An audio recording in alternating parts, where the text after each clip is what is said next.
The night smells of salt and rust as you face the hulking silhouette of the RMS Queen Mary. She isn't just a ship, she's a beast, docked in silence, her funnels glowing like red watchtowers against the twilight. Every instinct tells you to turn back. But you came for this. You came to wander her haunted decks. And just a warning, you probably won't survive. Before we go any further, make sure to subscribe to the channel, like this video, share it with a brave friend, and drop a comment with your location and the time you're listening. Now dim the lights, maybe switch on a fan, and let's step aboard. The wooden gangway moans under your weight as you climb, each creak too sharp, too deliberate, as if the planks themselves are protesting your arrival. The Queen Mary looms above you, her black iron hull blotting out the last whisper of sunset. Up close, she feels less like a ship and more like a fortress that has no interest in letting go of its prisoners. You hesitate halfway across. Behind you, Long Beach buzzes with neon and car horns. Ahead, silence. The water beneath is black, oily, waiting. You glance at the windows running along her hull. Most are dark, but one high above flickers faintly.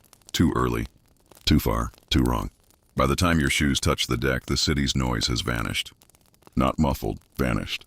You glance over your shoulder, expecting to hear laughter from other tourists. Maybe a security guard's radio crackle. Nothing.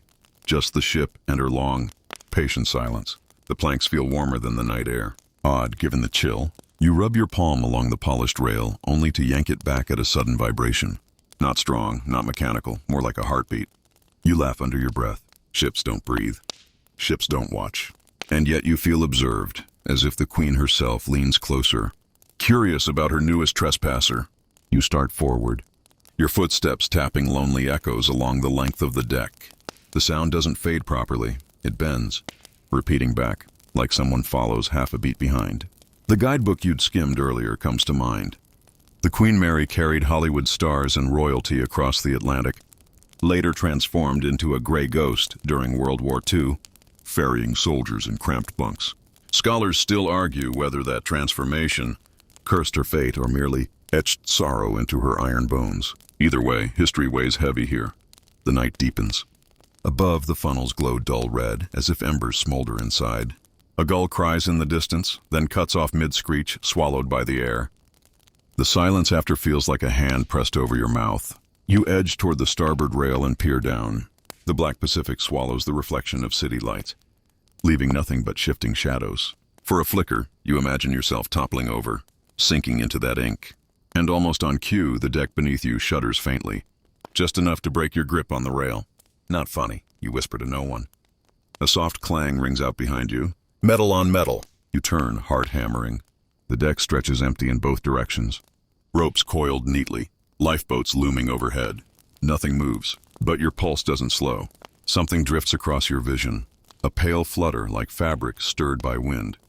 Except the air is dead still. It vanishes before your eyes adjust.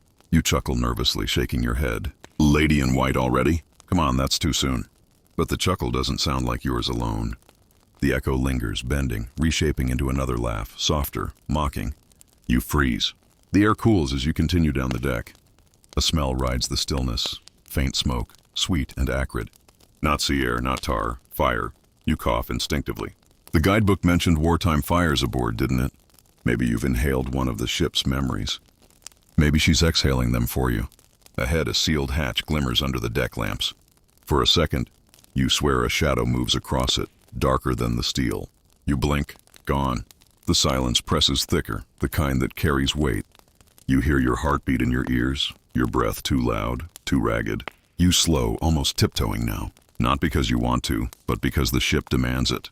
Somewhere below deck, a thud echoes. Sharp, hollow, final. You imagine an engine sparking awake or maybe a door slamming. The vibration runs faintly through the soles of your shoes. You remind yourself, she's docked, permanently. No engines run. No crew works these halls. Yet she groans, alive in ways steel should never be. You glance once more at the city, its glow far away now, unreachable. Then you realize something chilling. When you first stepped aboard, a breeze brushed your neck.